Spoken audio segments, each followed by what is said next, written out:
y'all, and welcome back to another video of My Creative Life with Kel Sweetie, where we read books and we make art. I today want to talk about all year round horror. As I'm filming this, it is the first week of November and Halloween is now over, and some people are a little sad about that. But for some of us, the real spirit of Halloween is all year. Horror books, horror movies, Halloween, spookiness, all of that. And I wanted to give some book recommendations today so that you can keep that horror love around all year. Especially because I feel like some people start reading horror during Halloween season because it's a part of the season, and they find themselves actually really enjoying those books and they want to read it the rest of the year. You don't just have to read horror during Halloween. So I'm gonna have some recommendations for you to have some horror for every season of the year, not just during Halloween.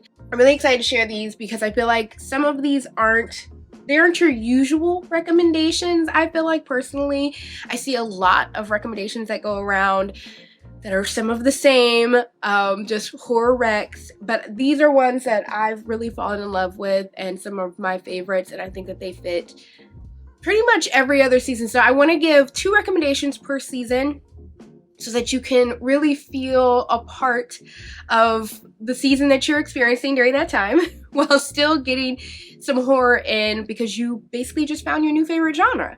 That's how I basically, it was a gateway drug, me reading horror during Halloween, and I just never really put it back down. So let's get into the recommendations.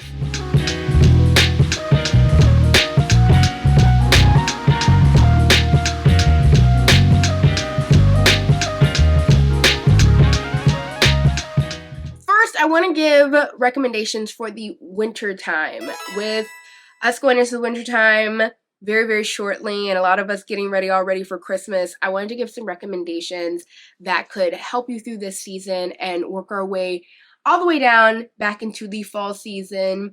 So to start off, I have You Should Have Left by Daniel Keelman. I read this recently last month, and it was kind of offhandedly. I've been wanting to read this for a while, and I had some time in between Libby holds. Ended up reading this.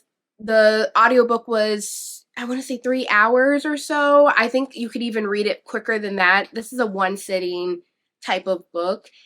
I recommend this if you have wanted to read House of Leaves, but it's far too daunting for you to try. Try this out first before you try that out. This is a very good starter of House of Leaves type of horror. It is a husband, a father, his daughter, and his wife that drive up to a cabin during the winter time, during the cold months, and it's in Germany. Weird things start happening at the house. It feels a little bit like they're in another dimension sometimes. It's hard to explain this book, but it's all vibes. All vibes, no plot is this book. If you're that type of person who, I need a plot to survive a book, I'm not sure if this is for you. Actually, I'm positive House of Leaves will not be for you. This is probably short enough for you to get through and appreciate, but House of Leaves will definitely not be for you. But this definitely gives wintry cabin fever vibes. Like, this feels, I'm stuck inside and I'm slowly losing my mind type of vibes. The plot feels very similar to House of Leaves in the sense of in a space that doesn't make sense, things that are happening that aren't adding up, and even the family dynamic in here between the father, who is a writer, and his wife, who is at odds with him, and their daughter, who is just stuck in the middle of it all. I definitely recommend this one. I think if it was longer, I don't know if I would love it as much as I kind of ended up really liking it. But I think this is a really great, I want to get that cabin fever type of horror vibe, and something that kind of is just all vibes. all vibes. I recommend this one for you. Now, again, I feel like the winter time is a very all vibes, no plot type of time because all of us are dealing with seasonal depression. So another all vibes, no plot type of book recommendation I can give to you is this thing Between Us by Gus Moreno. I recommend this book to anybody who will listen. One, again, it's another novella. For me personally, the wintertime, my focus is the shortest because, again, I'm battling seasonal depression nonstop. So I need something that gives me a serotonin boost very, very quickly. Like that dopamine that I get from finishing a book going, I finished another one. I finished another one.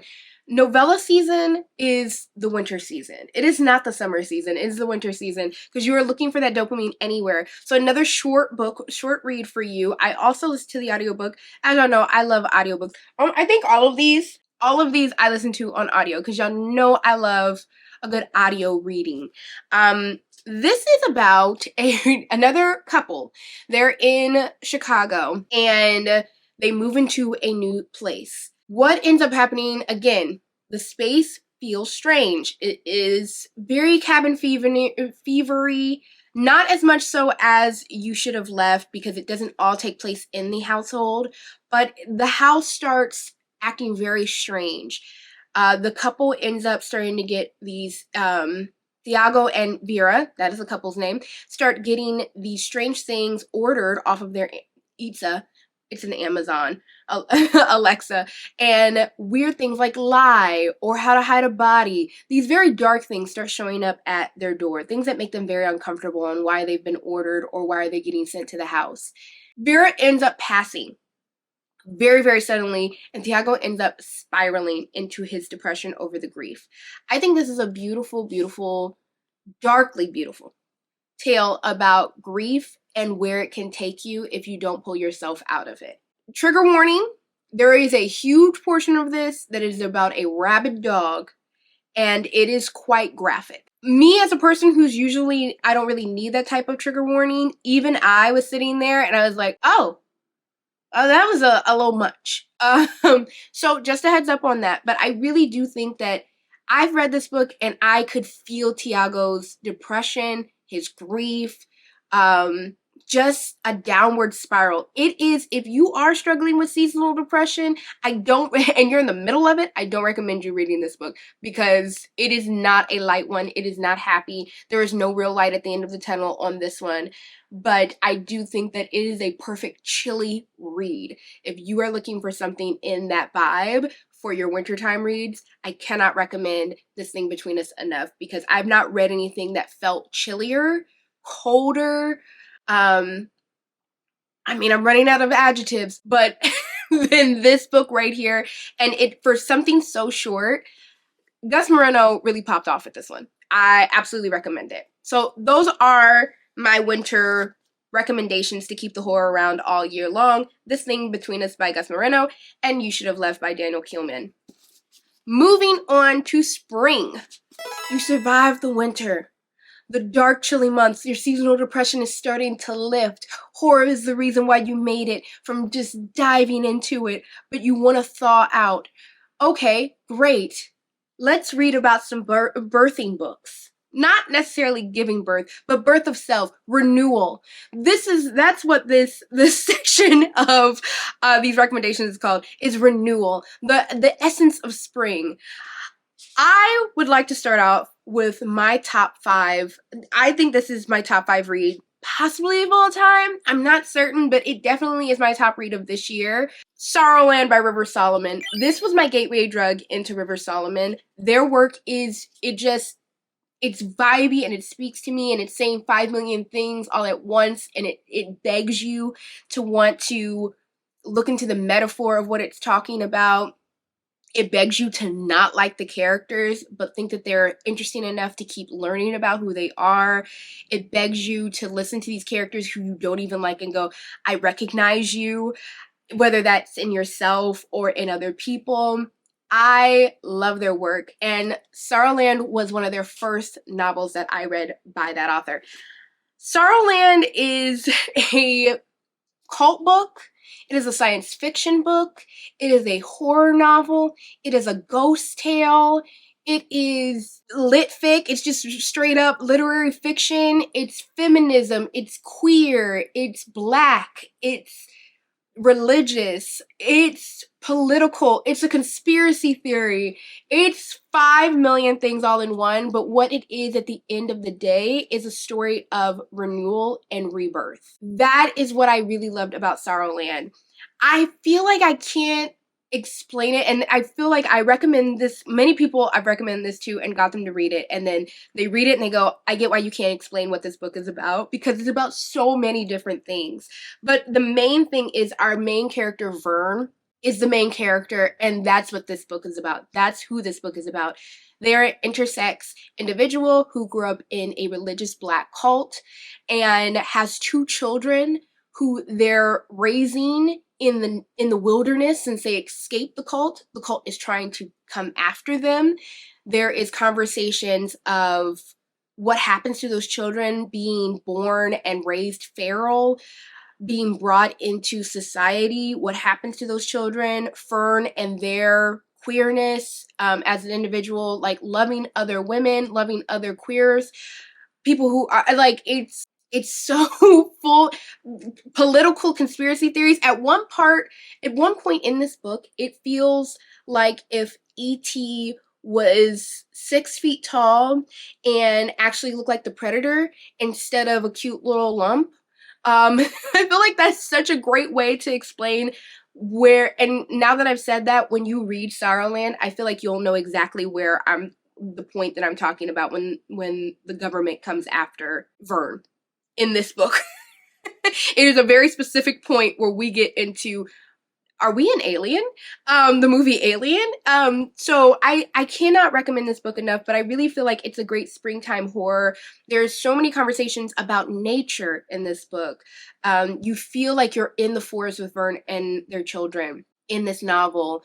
You feel a part of the land, the universe, like all of these different conversations. Spirits are brought up in this book. Ancestors are brought up in this book, religion, spirituality, all things that I associate personally with the springtime are all in this book. So I recommend it for your spring horror reading, absolutely. And I feel like this is the best, so far, what I've read of River Solomon. I want to kind of have a readathon of just River Solomon to get up to date with all of their back catalog, but I feel like this is a great gateway into River Solomon to find out if you actually like their style of writing. Model Home, which just came out, absolutely loved it as well, but I feel like this has a very great basis because it has so much in one book. So if you like any part of like what's in this novel, you'll like one of their other novels that they've written. So my first springtime horror recommendation. My second springtime horror recommendation is something that's a little bit more popular and you hear a little bit more about, and that's Natural Beauty by Ling Ling Wang. I read this at the beginning of the year. Absolutely blew my mind. I mean, it is a fever dream of just the Blob. I feel like this is the feminist version of the Blob. It is so all over the place. Again, this conversation of renewal and rebirth is definitely prevalent in this book. Death and rebirth all at the same time. There is no name for the main character in this book. That, of course, is for a reason. I've talked about it a little bit in my review at the top of the year, so you can go back and check one of those if you want to hear my thoughts about why we never get the name of the actual main character in this book. But they work at Holistic, which is a holistic beauty care type of store. Think of like Gwyneth Paltrow's Goop. And they end up using the products and going through a transformation of all kinds. I think that this is it's a very, very interesting book, just like Sorrowland is, in the sense that it is talking, if you love substance, both of the movie, The Substance, both of these books are definitely what you need to read for this upcoming spring season. Not necessarily just because of the body horror in both of them, but again, this conversation of women and aging and beauty and birth, giving birth, rebirth, through things. I don't just want to say aging up, but aging through situations. This book covers a lot of that, and covers a lot of that from the standpoint of somebody who is Asian American with, let me get immigrant parents dealing with the European beauty standards, wanting those standards while also hating those standards and living in that liminal space. Natural Beauty covers all of these things. I know both of these books are loaded with so many adjectives and buzzwords and everything, but I really do feel like both of them are perfect springtime horror recommendations for you to try out if you're trying to keep the horror around all year round. So these are my springtime recommendations, and to finish off, we are going into my summertime recommendations. To start off the summer, it is hot, so you're going to want something fast-paced. You're going to want something that's not very slow. What is there a plot? I mean, yes. Is there a climax? Yes. Who are the characters? Do I like them? Can I name them? Don't give me much of a vibe. That is what I get with summer. Because I am too hot to handle anything else. I need something that's moving. I'm moving. The best recommendation for that is The Loop. I cannot recommend The Loop for a summertime read enough. It is high octane. It is probably the fastest moving horror that I've ever read. I think anything else, it just isn't, and also is written very well. Like, I feel like this is the best adaptation of an science fiction action movie horror film that just hasn't been made yet. It has zombies, it has government conspiracy and experiments, it has blood, it has gore, it has rage, it has a final girl who's not really a final girl but kind of a final girl, it has a little bit of romance, and it all surrounds these teenagers who are in a small town. So our main character, what's her name? Lucy. Lucy's her name. Lucy is our main character in, is it Lucy? Yes, Lucy. Lucy is our main character in this book. She's adopted and she's Latina, living in this very small town, whitewashed Oregon, and getting through high school. All of the high schoolers are starting, some of the high schoolers are starting to act a little strange, and then after one day, they basically all go crazy. They go nuts and they become psychopathic serial killers. This is where the high octane zombie type of thing kind of comes up, because these kids turn basically into killer zombies. They're absolutely crazy individuals, and her and a group of other outcasts that are her friends end up kind of going against all of this that's happening in their town that's been basically sequestered off, because basically it's all government operated. So I recommend The Loop. That's basically the plot. There's not a ton of plot. It's more just, it's like a great action movie.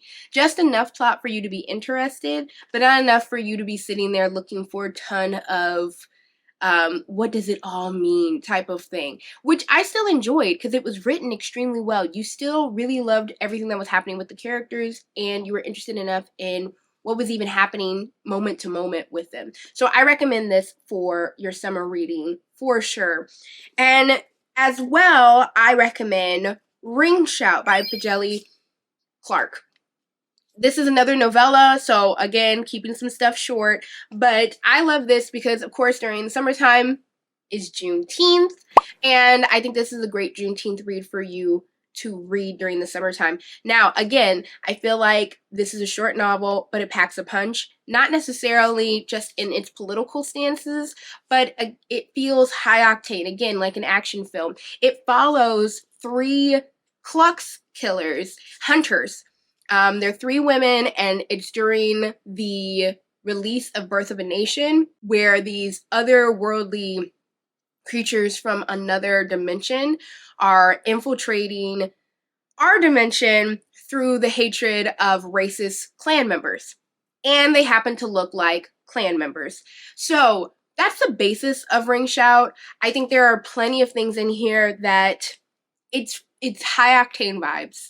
And I think that that's where where the summer completely is at odds with the winter, in the sense of we're looking for vibes because we're at the opposite side of the spectrum. We're hot. We are just looking for something that excites us to move through all of this heat. And that is where both of these novels, Ring Shout and The Loop, Both are very great summer horror novels in my opinion because they are action based and full of plot, but written very well, where not full of plot. They're full of vibes, but written in a very great way where it's not like, okay, I'm reading this, but did I get anything out of it? I feel like both of them still have their own respective messages. It's just not as nuanced as like Natural Beauty and Sorrowland are. So these are both amazing recommendations in my opinion for you to read during the summer. That is basically today's video. I didn't really want to do anything very long or anything. I kind of just wanted to put out this video to make some quick book recommendations for people who just found horror this year and aren't really ready to let it go, want to continue reading it throughout the rest of the year because they fell in love with it for the first time this last Halloween, or for some people who are into Halloween and horror all year round and are kind of coming off of a little bit of a hangover from the Halloween season, a little sad that it's all over. It's never over. So I really wanted to give just some quick recommendations to keep you going throughout the rest of the year. And I know for me personally, I fell in love with horror during last Halloween, like really started loving it last year, and like only wanted to kind of read books in that genre. So I know that there's a lot of new readers who have fallen in love with the genre from wanting to read something that kind of got them in the Halloween spirit and now are kind of stuck on the genre and are like, okay, where do I go from here? So I also wanted this to kind of help those people as well. I personally am ready for Christmas, so I am ready to break out my wintry horror. I am currently going to be reading Nestlings and from Nat Cassidy and all these other books that I have on my list, the never-ending list. But I think this is a great place to start for you to kind of have something to cherry pick throughout the seasons, throughout the year. So I hope you liked today's video. Please leave me a like and a comment down below on what are some of your favorite off-season horror. If you read horror. I know that when I say off-season, I feel like there's certain books that are perfect for October and Halloween season. Like, I read Slewfoot last month, and I feel like that book you have to read during the Halloween season to really get into it. But I feel like those ones behind that I just like recommended, you could read them during Halloween, but they really fit the rest of the year. So I'd love to hear everybody else's recommendations so I can add to my never-ending TBR. And please subscribe down below if you enjoyed today's video and you're looking for any other book recommendations. While I do a lot of holiday and art content on the channel as of right now, the rest of the year is very strictly book-based, so please do not feel like because you're seeing some holiday content on my channel that you will not be getting any books the rest of the year. That's another reason why I kind of wanted to sneak this in here. I feel like so much Halloween was coming out, we had to get back to the books. So I'm really happy to kind of release something that feels like a book specific video and like actual recommendations, and back to like me doing more of that stuff. I'm a little crafted out, to be honest, so I'm glad to be back reading. So I'll see y'all on the next one. Thank y'all so much for watching. Bye.